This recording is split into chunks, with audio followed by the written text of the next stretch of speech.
Hi everybody, I'm Libby Klingberg. I'm the owner of 360 Early Education, and I'm really delighted to introduce Dr. Linda Lee, who has been a parent in our centre now for, Linda, how many years? I'd say 9 years, but currently, 9 years. 9 years with 3 children, who is a local GP in our area.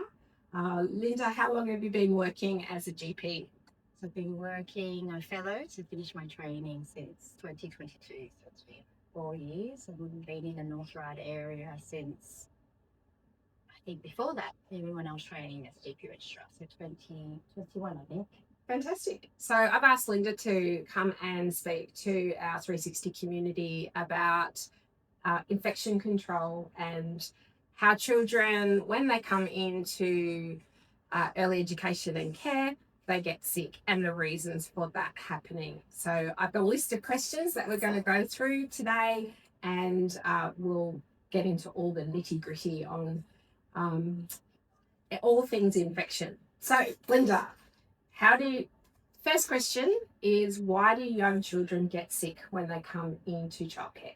So young children often get sick when they first start out in a childcare setting, is because their immune system is often immature or naive. So it's still developing and they haven't been exposed to the outside germs and infections such as bacteria and viruses.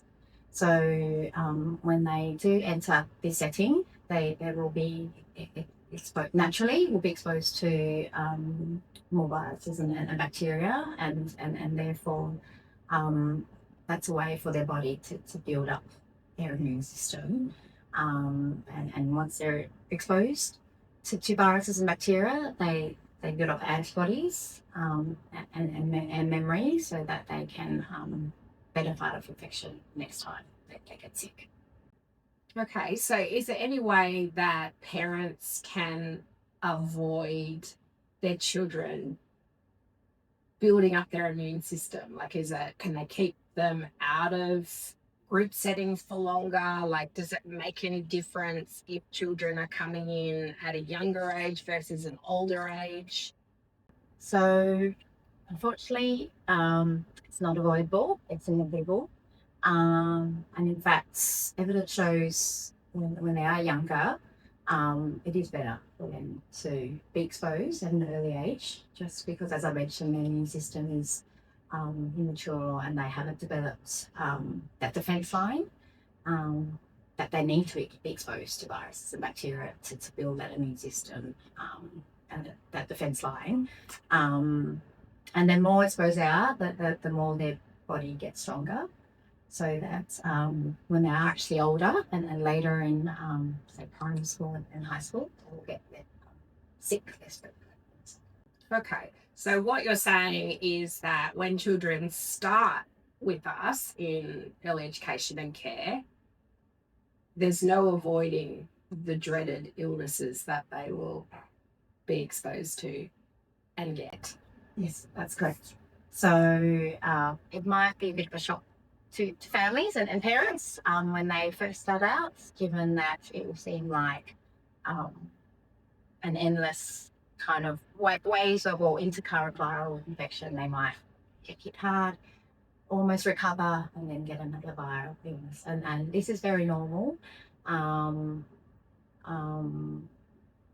as I've mentioned, this is inevitable given that there are many viruses and bacteria in the environment. They will build up that immune system for one particular virus and learn that memory so that next time they won't get as sick or for less long, but there'll be a new virus that they will come across for the first time and get sick again. So there's there are a lot of viruses out there that's as a child, you learn to build your immune system to prevent getting sick more frequently later on. Okay, so it's like a bit of a memory card that a body actually has, that if they're exposed to the same virus for the second time, is that right? That the body will just remember what to do and the child won't get as sick as they did the first time? Yes, exactly. So it builds that antibodies or memory. So that's, yes, when exposed to that particular virus the second time, they might not get sick. They could still get sick because they're still developing, but then they'll build a stronger memory, and I guess a defense line or war. So that maybe on that third exposure, they might be sick a lot shorter or not have symptoms. Okay. So we know that this is quite frustrating for families when they start with us because there seems to be this back-to-back illness. And we do lots of different things within our service to try to minimise infection. Have you got any advice for parents as to what they can do to support their children through the cycle of getting sick when they first start in a long day care service?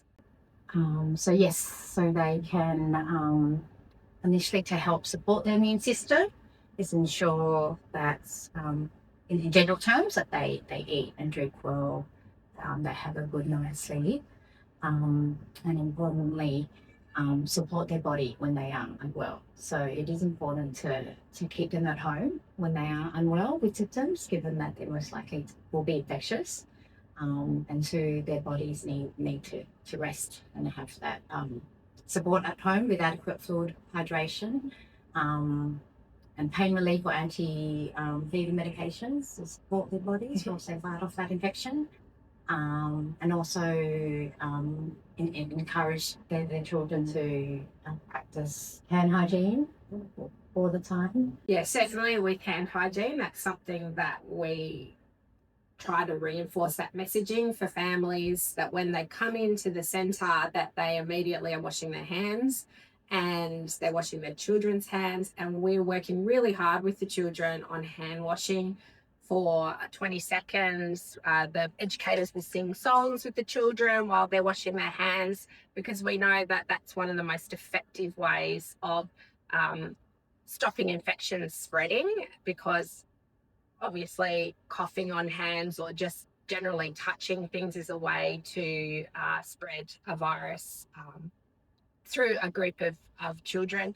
We're also working really hard with the children on getting them to cough. We get them to cough into their elbow. So we call that the Superman cape. I'm sure you're saying similar things, but making sure they're coughing into their elbows, not coughing into their hands, and also to be able to manage their own bodily fluids with wiping their noses. So we know that children need support to wipe their nose all the way up until they're in our preschool room. So they should have mastery over that by about 4.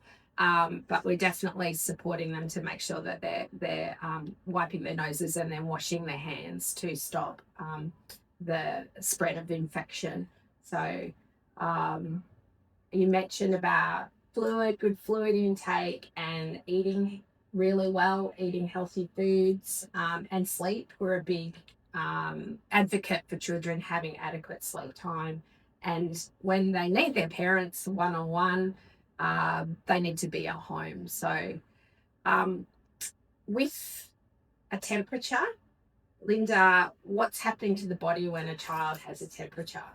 So when a child has a temperature, it means their body is responding, and it is appropriate, and trying to fight off that infection.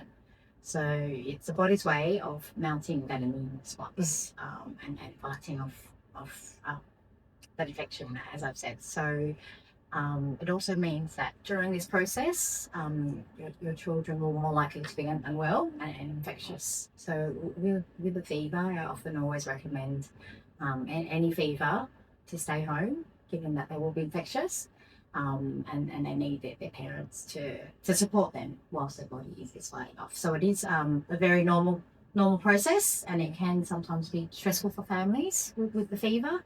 But it is a very normal process, and if they're doing all the right things, in the sense that their child perks up or responds well to anti-fever medications like Panadol and Nurofen, the more commonly known brands, and they're eating and drinking well, it means that their kids are tracking to fight off an infection, and they're being supported in adequate environments. As I've said they will be infectious, so it is recommended for them to stay home to minimise that spread and so that the bodies can recover. Yeah. And I know that it's really frustrating with families when children are getting back-to-back illnesses, and often quite difficult with bosses as well to be able to take large amounts of time off work.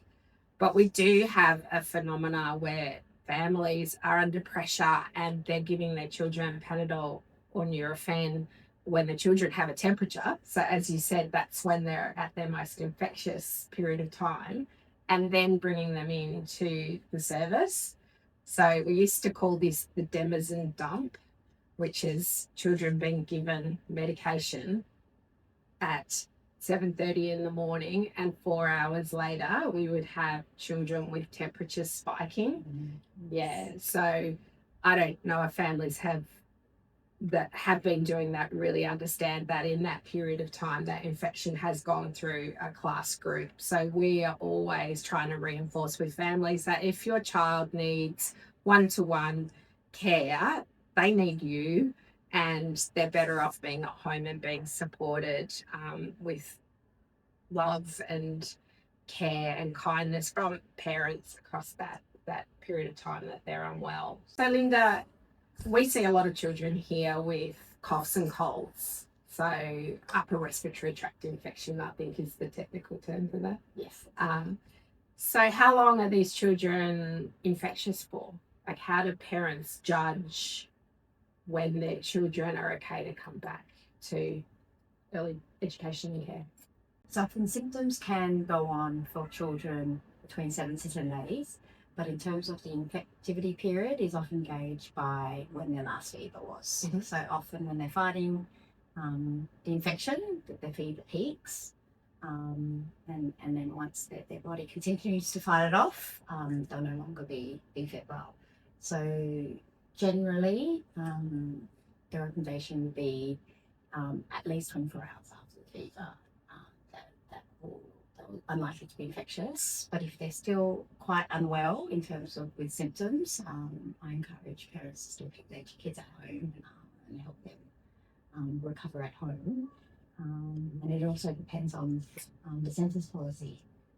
What do you do here? Yeah, so what we do at 360 is that we're waiting for at least 24 hours after a fever. So we need the body to go back into a place where the child is recovered from the initial infection. And what we judge is once the child comes back into the centre, whether the child can engage in the program for the day. So do they actually need one-to-one care? Do they need to be at home with their mother or their father or their grandmother? If they need one-to-one care, they need to go home. So we would still say that they're up too unwell to be here. We recommend to families that they judge whether their child is okay enough to come back to the service if they're eating well, they're drinking well, and they don't need the extra support. So when they come into our service, they're on a different ratio, obviously, to what they are at home, and they will just engage. If they can engage with the program and get on with the day, eating, drinking and sleeping well, we know that they're okay to be back in the centre. Otherwise, we give you a call, we give families a call, and we ask families to come within an hour to pick them up, to take them home to be supported at home. So I think we're saying pretty much the same things there. Yes. Yeah. Oh, I get asked a lot of questions, Linda, about mucus. It's a favourite topic. Comes in many colours. Yes, that's correct. Yes. Libby. Why is that the case? So viruses, which is the most common infection that kids will have, often the mucus will be clear. So clear, transparent, and that often indicates viral case. When it does get thicker, so no longer transparent, and changes in colour, yellow or green, that might mean that it may have then developed into a secondary bacterial infection. So in that situation, it's not always the case. So I would recommend in those situations for parents to be reviewed by their GP to determine whether the course of that infection has changed. We also have been noticing families putting different sorts of herbs or juices into children's water to support their immune system over the winter time. I'm curious to know what you think about that as a GP. Is it something that helps, or yeah, I'm curious. So I guess as a GP, all the over-the-counter things that we see in the chemists aren't actually regulated in terms of their safety and efficacy. So we can't really advise families in those regards. Given that the in terms of herbs specifically, I don't know if I can comment on those, but in terms of evidence-based medicine, maybe, but medications that can help support your child whilst they're recovering from an illness include paracetamol, commonly known as Panadol, Diamidon, ibuprofen known as Nurofen, and Advil can help your child's body whilst they recover. Often these are known to be given for fevers to support the body. And again, when they are having a fever, it means they are infectious and should stay home. So we see children having a cough for quite a long period of time after having an infection, so a virus. And it's really frustrating for families. And I remember when my children were young, this dreaded cough that would seem to go for weeks. And I know that the requirements have changed as to what you can give children, as in don't give them over-the-counter cough medicines. So what do you recommend families do when they're not getting a lot of sleep at night because their child is struggling with a cough? What can we do to support them? To help support a child with their cough, a paediatrician has advised me before that honey is probably the most natural thing to give your child to help suppress the cough. Obviously, honey is not recommended for kids less than 12 months. Okay. If older than 12 months, that can temporarily relieve the cough. The other thing that can be quite effective is something as simple as normal saline that can come in drops or a spray to break down any mucus. Often that postnasal drip, due to that irritation of that mucus trickling in the throat, and especially when the kids are lying down at night, can trigger that cough. So that can also help break down that mucus. Okay. And what about water? Just increasing water over that period of time, does that help? Yes, as well? Definitely. So that helps support their bodies, keep them hydrated, as well as help break down that mucus. So we have a policy that requires children to be immunised to be in our service, and we're often getting families coming from overseas, and this is their first time in an Australian education setting. So we're asking families to often do catch up for immunisations. How important is immunisations for children's health, particularly in early childhood? So immunisations are very important for children's health. It's a passive way to build a child's immunity by giving them that antibodies to build that memory to fight off infection. In terms of recommendations to be immunised, I was going to say the benefits outweigh the risks.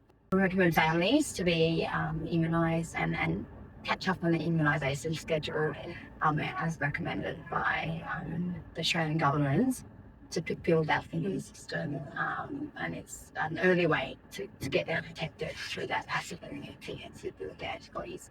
Not only that will help them, prevent them from getting sick, especially with serious conditions, but also, for example, other kids at the centre that might not be at that stage of that vaccine, they're protecting those who aren't yet immunised because of that, and children will be more at risk as well.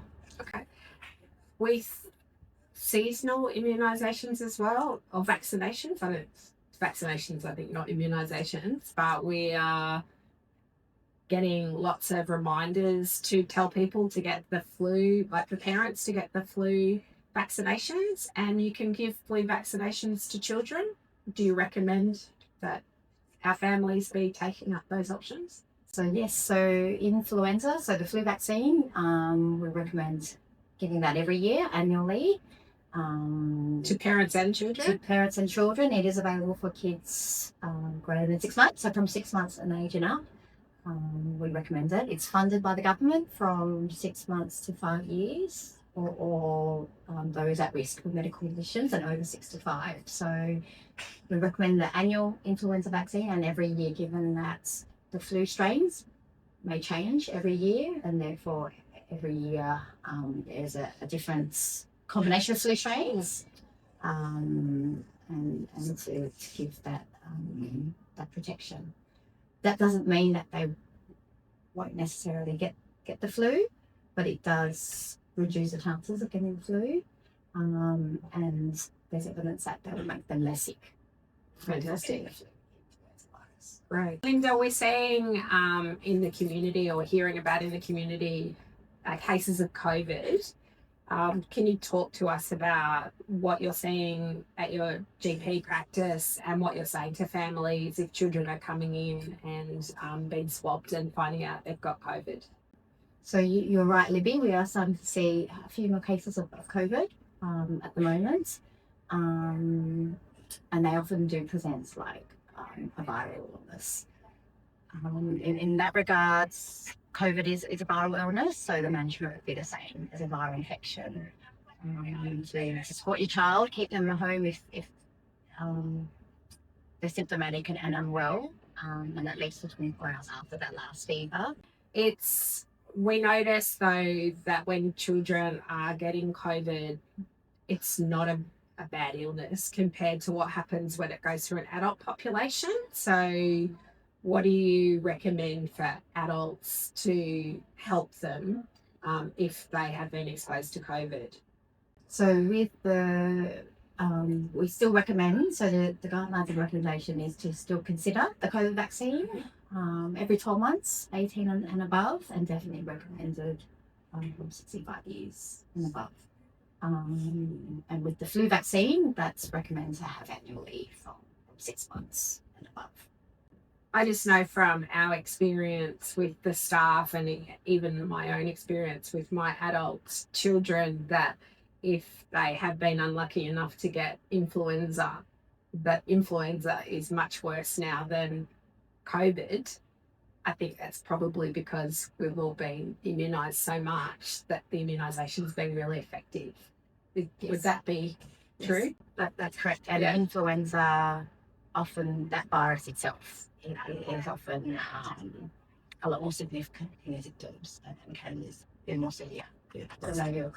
Yeah, so I think the upshot is that we all should take responsibility and get any immunisation that's on offer to look after our own health as adults, and as many immunisations that are recommended for children over that immunisation schedule. Yes. Yeah. Okay, I've got a few questions left. We're going to do myth or fact, Linda. Myth or fact, you ready? Okay, will my child get sick if they get wet? So myth. Myth. Really, we see this all the time. It's a myth. What happens if they've got wet hair? Will they get sick? That's a myth as well. Okay. Why is that? So they might feel cold. They might feel cold from having wet hair, but having wet hair in isolation is not infectious. So getting sick from a virus or a germ, you can get sick, but not from water causing wet hair. Okay. All right. What about this one? Children need lots and lots and lots of layers of clothing on to stop them getting sick. So that is myth as well, Libby. Our body, and especially children actually, they have a larger surface area because they're smaller. So our bodies can regulate with the temperature, and obviously when it's cold, we should put on extra layers. But your question was they need extra layers to stop them getting stop sick. So no, that's incorrect, and the risk is they can overheat and they can get quite unwell by overheating. And naturally, when we do have a fever, we actually want to cool down our body. So we do actually want to de-layer and then cool ourselves out by bringing that temperature. So that is a myth in terms of the extra layers. Getting sick. Okay. Myth or fact, Linda? Pulling my child out of long day care in the winter time will mean that they'll be healthier than keeping them in long day care across winter. So fortunately, that's also a myth, Libby.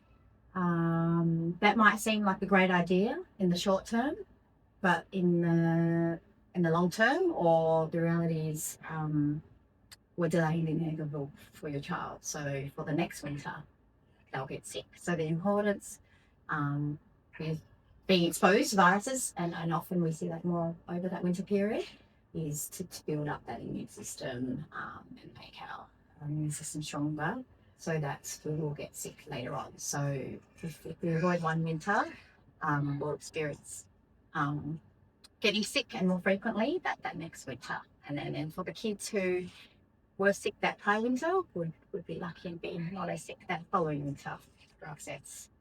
Last question. Myth or fact, Linda? Children that go to early education and care from 0 to 5, once they go to school, have less illnesses than children that didn't go to early education and care from 0 to 5. Libby, that's fact.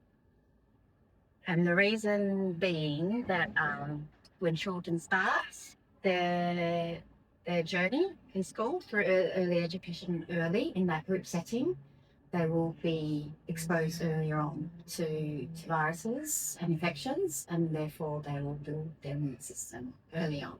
So they may get sick more frequently earlier on, but once their immune system gets stronger, builds the antibodies and memory for that defense line, by the time they reach primary school and in the later years, there's evidence that they'll be sick less frequent than children who haven't had that exposure. Fantastic. Thank you, Linda. Thank you for listening to us. Linda works in North Ryde. At which practice are you at? North Ryde Medical Centre. So if you're looking for a good GP, she's up there. What days do you work, Linda? So Sundays and Thursdays, but half days. There you go. All right. Thank you for your time. No worries. Thank you.